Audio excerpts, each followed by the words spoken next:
So you just tried to open your site, or maybe a client pinged you saying the website is down, and instead of your homepage, you're staring at this gray Cloudflare error screen that says something like Error 1033, Tunnel Error, or Cloudflare cannot reach your origin server. Your first instinct is probably to panic a little, refresh the page 10 times, maybe clear your cookies, maybe even reboot your router. And none of that is going to fix it because this isn't a browser problem at all. This is a server-side connection problem. And in the next few minutes, I'm going to walk you through exactly why this happens and exactly how to fix it, step by step, in the order that actually works. So stick around because the fix is usually way simpler than it looks on that scary error page. Let's quickly talk about what a Cloudflare tunnel actually is, because understanding this makes the fix make a lot more sense. Normally, when you host a website, you open up ports on your router or firewall so the outside world can reach your server directly. A Cloudflare tunnel flips that around. Instead of opening inbound ports, you run a small piece of software on your server called Cloudflared, and that software creates an outbound connection from your server out to Cloudflare's network. When someone visits your site, Cloudflare takes that request and forwards it through that same outbound connection to your server. It's a clever setup because you never have to expose your server directly to the internet. But here's the catch. If that Cloudflared connector stops running, crashes, loses its connection, or was never started properly in the first place, Cloudflare has absolutely nowhere to send the traffic. There's no healthy tunnel on the other end. And that is exactly what this error means. It is not your website crashing, it is not your domain being broken, it is Cloudflare saying, I don't have a working tunnel to hand this visitor off to. So the very first thing you want to check before touching DNS records or rebuilding anything is whether your Cloudflared service is actually running on your server right now. If you're on Linux, you'd check the status of your Cloudflared service the same way you'd check any other background service. And if it shows as stopped, inactive, or failed, that right there is very likely your entire problem. If you're on Windows, open up your Services app, scroll down to find the Cloudflared service in that list, and check whether it's running. If it's stopped, right-click it and restart it.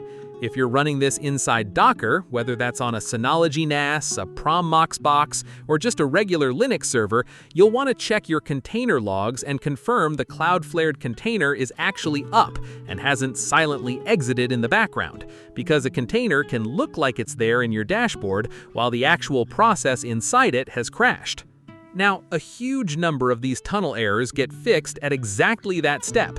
You restart the service, Cloudflared reconnects to Cloudflare's edge, and within a minute or two, your site is back online.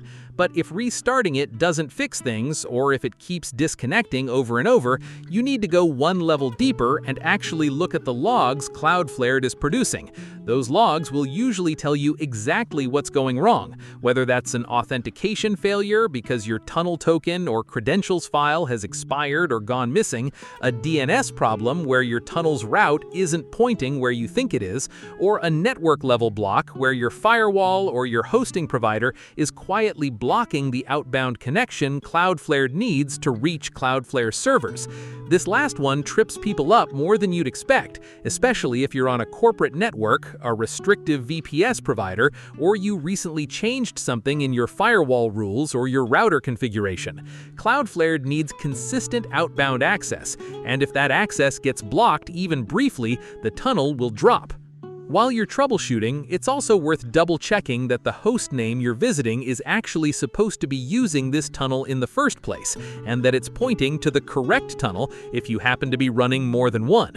This sounds like a silly thing to overlook, but if you've got a development tunnel, a staging tunnel, and a production tunnel all set up in the same Cloudflare account, it is extremely easy to accidentally leave a host name attached to the wrong one, especially after some late-night configuration changes. You can check this directly in your Cloudflare dashboard under your Zero Trust or Tunnel section, or from the command line by listing your tunnels and confirming which one is actually active and which routes are attached to it. If you find a host name pointing at an old or inactive tunnel, that's an easy fix. You just update the route to point at the tunnel that's currently running. Another thing worth checking, and this one catches a lot of home server and small business setups off guard, is what happens after a reboot. If your server restarts, whether that's a planned update or an unexpected power cycle, and Cloudflared was never configured to start automatically, your tunnel simply won't come back on its own. The fix here is to make sure Cloudflared is installed and running as a proper system service, rather than something you just launched manually from a terminal window one time. On Linux, that usually means installing it through your system service manager so it starts on boot. And on Windows, it means installing the Cloudflared service the same way, rather than relying on a script you have to remember to run yourself.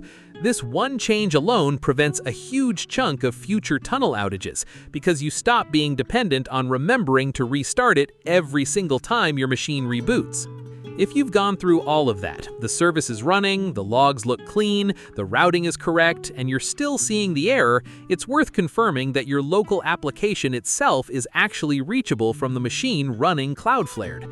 Sometimes the tunnel itself is perfectly healthy, but it can't reach the local app it's supposed to be forwarding traffic to. Maybe the app crashed, maybe it's listening on a different port than what your tunnel configuration expects, or maybe there's a Docker networking issue keeping the two containers from talking to each other. That's technically a slightly different error on Cloudflare's side, but people often lump it in with the same general tunnel error experience, so it's worth ruling out while you're already in troubleshooting mode. Once you've fixed the immediate issue, take a few minutes to tunnel-proof your setup so you're not back here next month. Make sure Cloudflared always starts automatically after a reboot, keep it updated to a recent version, check your tunnel status in the Cloudflare dashboard every now and then instead of waiting for a customer to tell you your site is down, and if your server is tight on memory or disk space, free some up, because resource exhaustion can absolutely cause the connector to become unstable or crash outright. If you're running temporary or quick setup tunnels for testing, that's fine for testing, but for anything production-facing, take the time to set up a proper named tunnel with stable credentials and a managed service, because those quick and dirty tunnels are exactly the ones that tend to fall over at the worst possible moment. And that's genuinely it. In the vast majority of cases, this error comes down to Cloudflare not running, not being able to reach Cloudflare's network, or being attached to the wrong host name. And once you know to check those three things in order, what looked like a terrifying outage turns into a 2-minute fix. If this helped you get your site back online, do me a favor and smash that like button. It genuinely helps this video reach more people who are staring at that same gray error screen right now. Subscribe if you want more straightforward fixes like this one without the fluff. Drop a comment if you ran into a version of this error I didn't cover so I can help you out or make a follow-up video. And I will catch you in the next one.